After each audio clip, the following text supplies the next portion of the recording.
We look at Australia from over here and we think, yeah, it's amazing and how lucky are we for everyone back home. But it is a concern. Like, what happens if something happened to us over here? We just can't come back.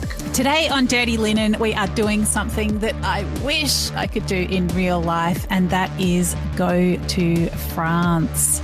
We are talking to Andrew Pryor, who people might remember from his stint on MasterChef in 2013, but he's been living in France since 2016. His business Queenie's Food Tours still continued in Melbourne, but then Andrew went off to be absolutely fabulous in France, running food tours over there. Things have been, I guess, a little bit curtailed over the last year and a bit, but we are really happy to be catching up with you, Andrew, as France starts to reopen again. Welcome to Dirty Linen. Oh, thank you, Dani, so much for having me, and we wish we could have you over here as well. It's been troubling times, but not just for France, but for everybody. So we can't, we just have to move on, I guess. But yes, it's great to have everything reopening again here. Yeah, well, tell us what it's been like running a food tourism business through a pandemic. Well, pretty quiet. You have to, like everybody, I'm an avid listener, and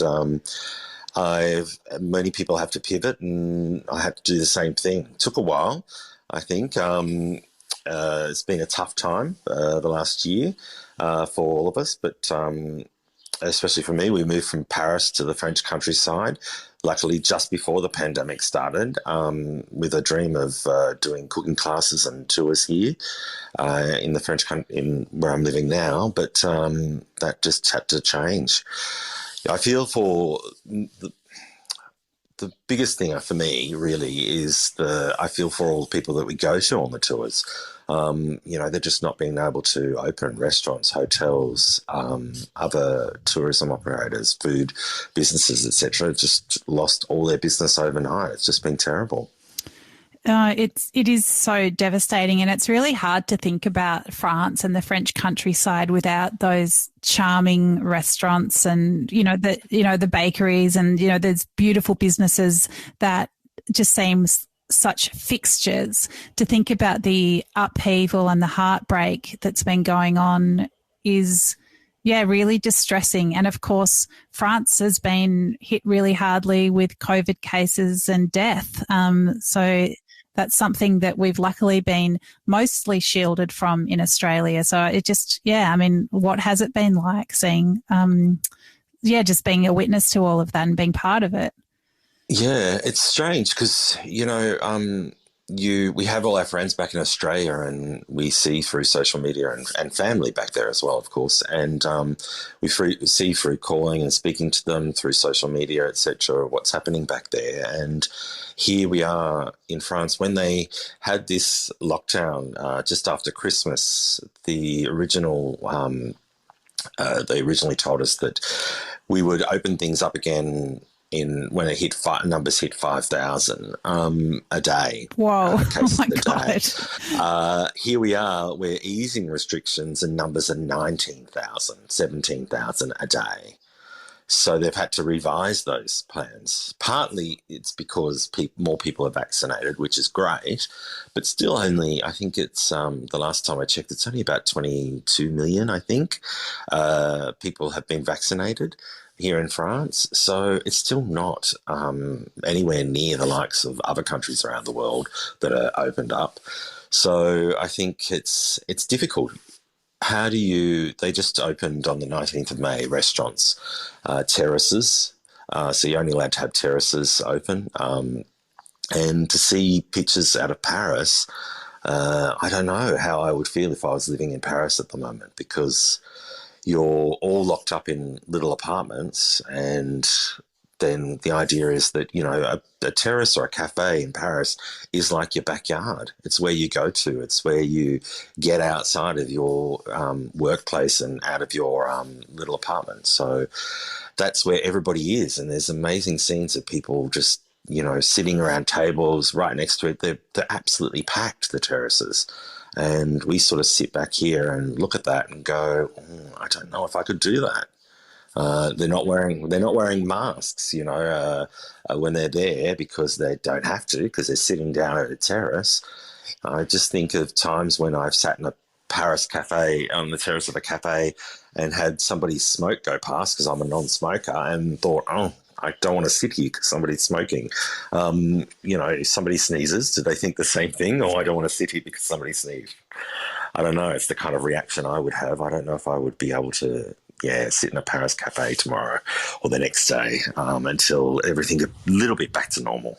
Yeah, look, I really hear you. And if you say 22 million people have been vaccinated, so France's population is up around 70 million. So it's sort of getting up towards a third, but that is in no way what you need for herd immunity. So it's still in a pretty perilous situation. And I had no idea that there were still that many cases in France. That is absolutely terrifying when you think everybody here, I mean, Australia is very different to France, but, when you think that we freak out when there's one case, it's a very different situation. But at the same time, you can't lock down forever. So, I mean, I'm sure these are it's these kinds of conversations that are happening. You can't lock down forever, but at the same time, if it's not safe to open, what do you do? And I guess you look for those compromises like let's all sit on a terrace. But at the same time, yes, of course, just as the Gauloise wafts past, so will a little bit of COVID. And I wouldn't feel safe either. Have you been able to get vaccinated?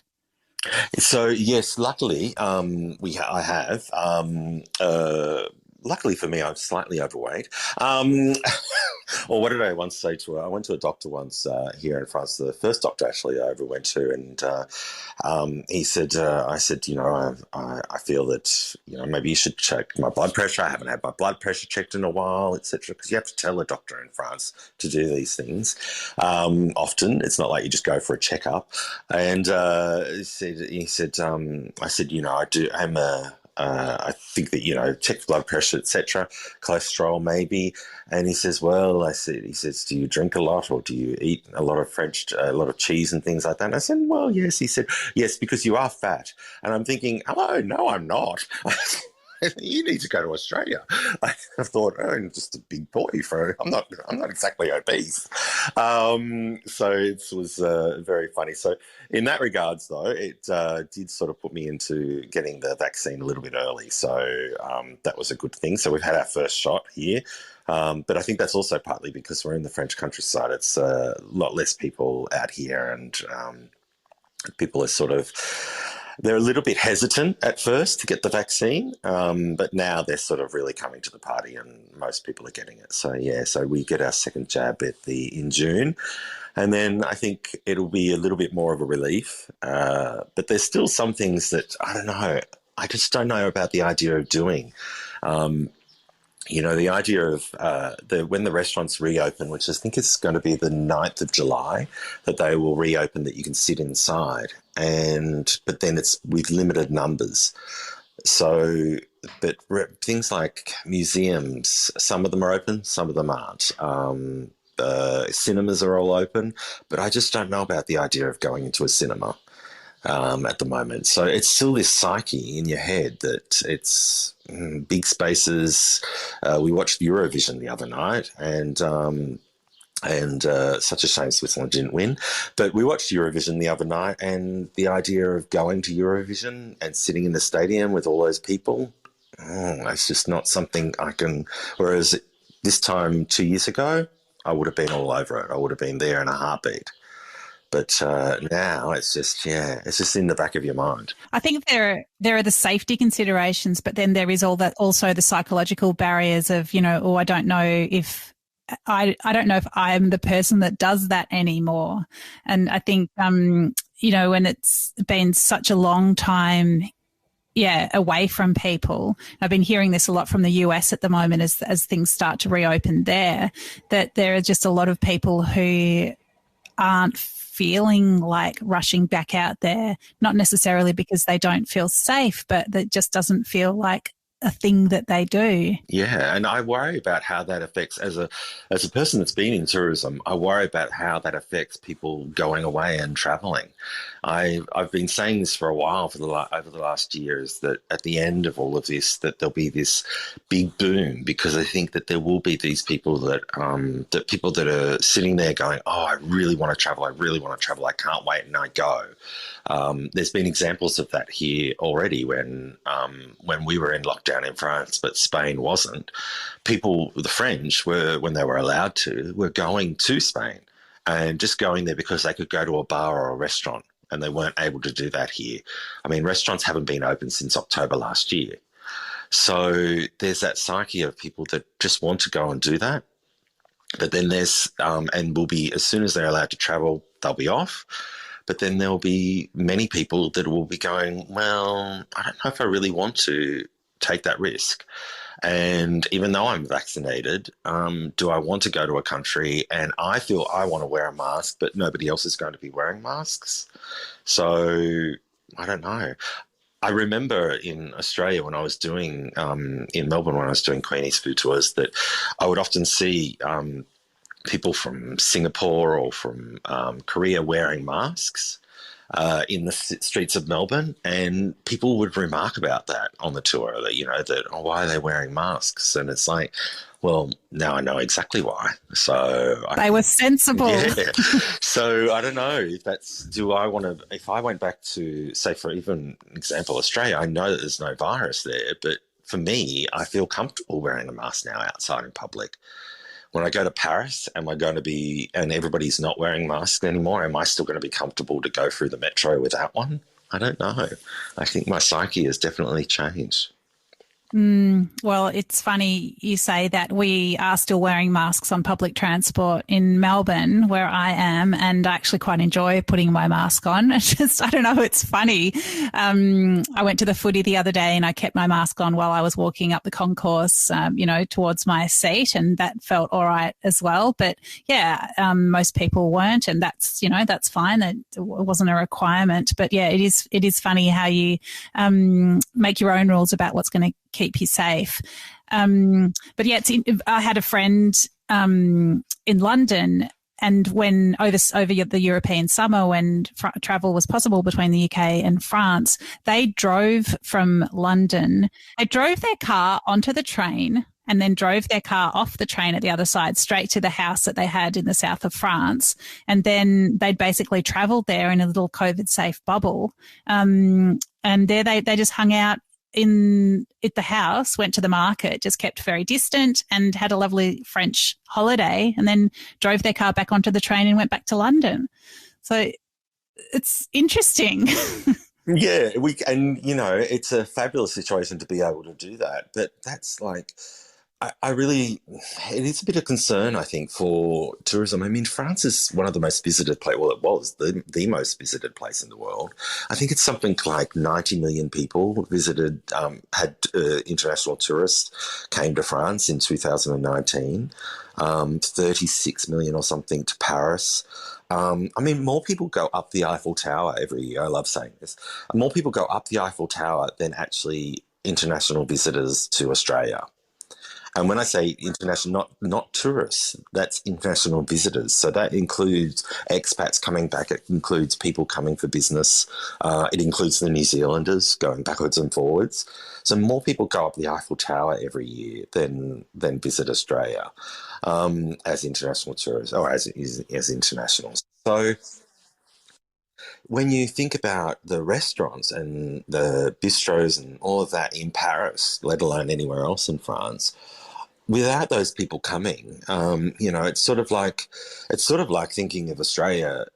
And many people have mentioned on your podcast before about, domestic tourism is great, and it's amazing that it's being revived there, but you can't rely on that. It's not going to fill the numbers that the international tourist had before, and that is the case here. I mean, people coming from the UK that have homes here are never going to fill the numbers, especially of people like the Chinese coming, other European nations being able to come, Americans coming to France. I mean, there's such big numbers. of people. And there's so many places in Paris. I mean, you've spoken to Di from Hardware Society. Amazing cafe. They can't open until the 9th of July. 9th of June, because they don't have that outside space. When they do open, they're going to be limited to people. So are they going to be able to afford that to open at that time? I don't know. And there's so many places in Paris. I know after the first lockdown, I went back to Paris to go visit a dentist. I should say that they do have doctors and dentists in the French countryside. I don't know, but I just seem more comfortable in going to the ones in Paris for some reason. I think that's the expat in me. But I went back to Paris. So many places were closed after that first lockdown, just permanently. So there's such a hole, such a gap in that market now. And I just wonder how that's going to affect food and the French food scene going forward. One of the things that we've seen in many different countries as restaurants have reopened is that staffing has become a massive issue. And it's certainly, you know, the biggest topic in Australia, and it's certainly in the US. I know also in the UK, they're having a lot of trouble because so many hospitality professionals returned to their home countries in Europe. I know that France has has had, you know, reasonable programs for employees, reasonable income support. What are you hearing from people about staffing of restaurants in France? So 2 different stories, and it's more about the French countryside to the cities. So in the major cities, they're having the same problems as everywhere else that I've heard and mentioned, that they're really, they've been able to keep on key people, but they've lost people. And they've lost people not just because of they have had no, internationals going through visas, international students, all of those sort of things that people did work in cafes and restaurants before the pandemic. It's not just that they've lost because of those numbers. They've also lost because a lot of people have been paid during this time. They were getting remuneration from the government, and it was quite good. They were going on a partial, they call it a chômage. And so there was a partial chômage in place for people to keep them employed and keep them going over that time, specifically for businesses that were forced to close. So the government said no restaurants open, so they did get payment for staff. But many people that were getting that payment were going, well, I'm getting paid, I'm sitting at home, what can I do? And a lot of them have, even though they've been getting paid, have gone and changed careers and gone, well, why? A lot of chefs are going, well, why work in a bistro in Paris, full on, just, getting decent pay, but working really horrible hours, when I could get just paid a little bit less and work in a local hospital or work in a nursing home, etc., and be the chef there. And a lot of people have done that. They've gone their lifestyle over the amount that they're going to get paid. So that's a bit of a change. And then here in the countryside, we've got a restaurant literally at the front of our door, and a very nice one, actually. He's aiming to get a Michelin star. It's part of a hotel. They have 22 staff, all from the local area, and they still have 22 staff. They haven't laid anybody off, but they're not open, and they won't be open until the 6th of June. They have a terrace, but they just can't afford to put for half the people that they could fit in the terrace. It's just not worth them opening. So they're waiting until the 9th of June to do that.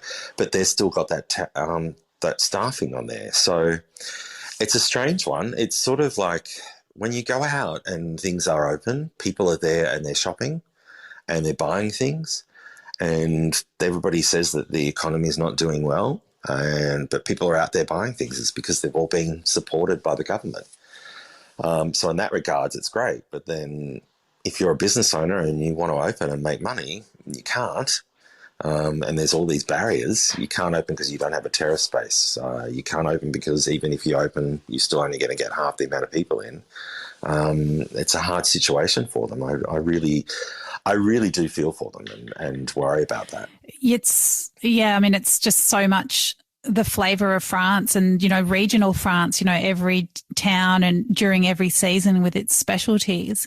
Can you tell us a little bit more about the part of France that you're in, Andrew? Yes, so we're in, we moved to the Vienne. Interesting enough, we moved here on the first day of confinement. We were travelling around Brittany, having a good old time waiting for our house to settle. And then they announced the confinement and we thought, well, we should maybe come here. So we came on the first day of confinement and rented a little place, Peter and I and the dog. And it was completely dead, and there was just nobody here for 3 months, and then it livened up after the first confinement was over. But we live so it's Montmorillon, and it's the Vienne department, and it's sort of on the edge of what they call the food bowl for France. So it's about 2.5 hours from Paris on the train. So we get amazing produce here at the markets, even better than many of Paris markets are amazing and just markets in general in France are amazing. But we do get a lot of stuff here and a lot of great food. There's a lot of really fabulous goat's cheese from this region and, food. It's just, it's a never-ending subject. I could go on about it for ages. But Montmorillon is right about for 40 minutes from local town called Poitiers. And I'm looking out my window at the Hotel Dieu, which I didn't pronounce properly, but the French will forgive me if they're listening, I'm sure. And it's got a future project by Joel Robuchon's family being planned for it. So, again, it was put off by the pandemic because they had a lot of Chinese and overseas investors. So they're trying to find new investment for it, but it's still going ahead, and it's supposed to be a international cooking school for chefs that has three phases to it. One is for chefs that want to increase their skills to become Michelin-starred level. And the next part of it is to house and teach people that are looking for employment in the hospitality industry, whether they be refugees or unemployed, etc., to give them the skills to do that. And then also they have a element of it being a international tourism site. So, somewhere where people can come and cook similar to Le Cordon Bleu, etc. So, Andrew, we've talked a lot about what other people's businesses are going through and what they're doing, but tell us about your business. How have you pivoted and reconfigured your food tourism side of things? Yeah, I started in Melbourne after MasterChef. I started doing walking tours, and partly because of the way I left MasterChef, which was that after hurting my knees. So I thought doing exercise and food, and the doctor said I'd never be a chef, standing all day. So I started walking tours there, and then part of the reason for coming here was to do tours of France, so to do food tours of France. And in 2000, the last one I had was 2019, so just before the pandemic, and it was a very successful one down at the Cote d'Azur for 7 nights. And I was on a high from that and planning more. And the idea was that, yes, we would come here and have do cooking rather than having other people's cooking classes in my tour, that I would do them myself and incorporate a cooking class type tour in this area. And that was why we bought where we bought and the house that we bought and what we were going to do. And obviously the pandemic just changed all of that. So it's been a bit tough. I started doing videos online and then moved that into doing cooking classes online. But it's all about, when you do things online, it's all about the presence, really. And if that's the only way you can get yourself out there, you're competing with so many other people. So it's been tough. But we always, no matter what I do, I always see that there's a something at the end that will, it'll work out in the end, and I'm sure it will. And I'm sure eventually I'll be able to have people come here and do classes here. I don't know about the tours anymore. That is something that I'm a bit hesitant about doing. Just being responsible for people and being responsible for other people as well. It's not just the people on the tour, but the idea of going to places and, what if possibly somebody on the tour had COVID and we didn't know, and then pass it on to other people. That's a concern for me, and I just don't know about that. And with all of my tours, I really like them to be a personal experience. I really like everybody that we go to, I've been to before. I have a relationship with, whether it's the hotel that we use or the accommodation we use, the driver, and all of the operators that we go to. They're all people that I know and I have built up relationships with. So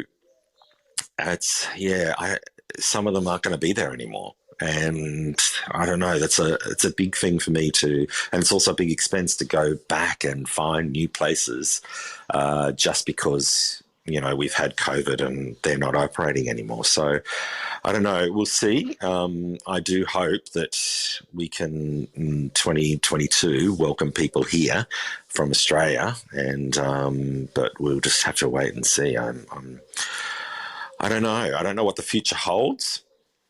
Maybe I might just, open up a little cafe in town and sell French coffee. Oh no, I couldn't do that.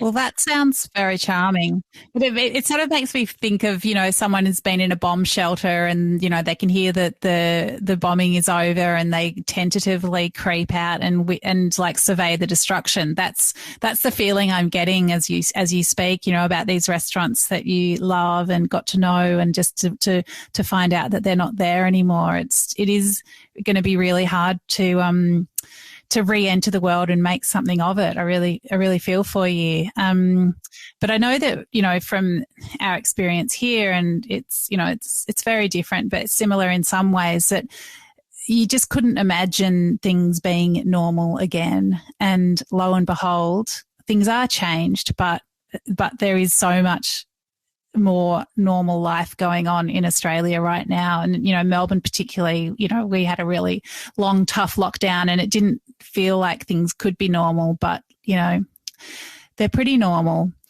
Who knows what the future holds? I think that also, like, it is a bit different for us because we are expats, and especially Australian expats. I mean, we're having a bit of a tough time with the Australian government. It's a bit hard to get back. I think that, I've heard stories of, people, it's costing them, thousands and thousands of euros to get back.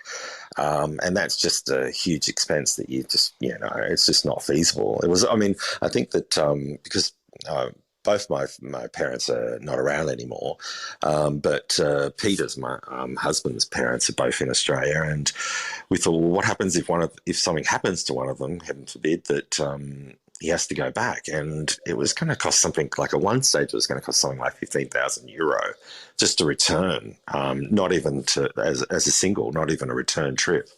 That's the airfare and the quarantine, etc.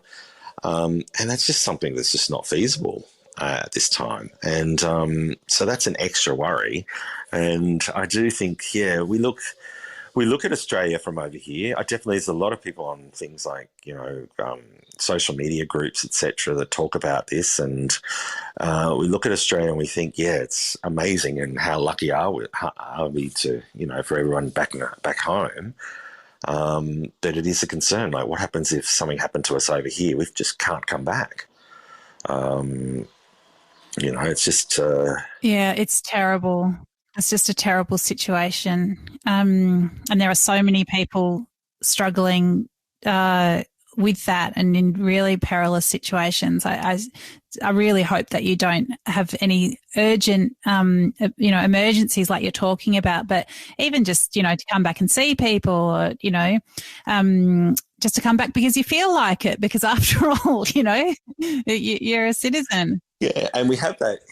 You have that in your mind, but then you also look at the news and see what's happening in India. And I've heard your fabulous, like that week that you had everybody from India was amazing, talking about that. And you go, well, we're not in as bad a situation as that. And to be saying that we have 19,000 cases a day and to look at another country and go, well, we're not as bad as that. And we're not in as bad a situation as the poor Australians in India that literally aren't allowed to come back. It's not that they can come back, but they might have to wait 8-9 months to do it, like a few friends of ours know. It's just that there was a stage there where they were facing the prospect that they just couldn't come back. And that's just amazing to me. I mean, I think, do you think that we would have believed it if you'd said 2 years ago that this is what was going to happen? You wouldn't have believed it. It's just a really ridiculous movie script that just would have been shredded, burnt, trashed, laughed out of town. And yet here we are. Andrew, it's been so great to have the opportunity to talk to you and hear how things are in France at the moment. I really hope that those case numbers go down, the vaccination numbers go up, and that things reopen safely and that you're able to be part of it before too long. But thank you so much for listening to the podcast and now being part of it. It's been an absolute pleasure to have you on Dirty Linen. Oh, thank you, Dani. And look, I'll have a bottle of wine here and some cheese here waiting for you, and some of the plum jam that I've made as well, plum chutney that I've made to go with it. Oh, my goodness. I am so there for all of that. So, yeah, keep my name on it. Hopefully we'll see you soon. Thank you so much. I hope so. Take care. Thanks, Dani. This is Dirty Linen, and I'm Dani Valent. We air the issues that the hospitality industry finds hard to talk about. We spend a week thrashing around each issue, hearing from different people with unique perspectives. We want to hear from you as well. If you have something that needs to be said about a topic, get in touch so we can include your perspective. Contact us at dirtyLinen@deepintheweeds.com.au or hit us up on Insta at Dirty Linen Podcast. We can't wait to hear from you. This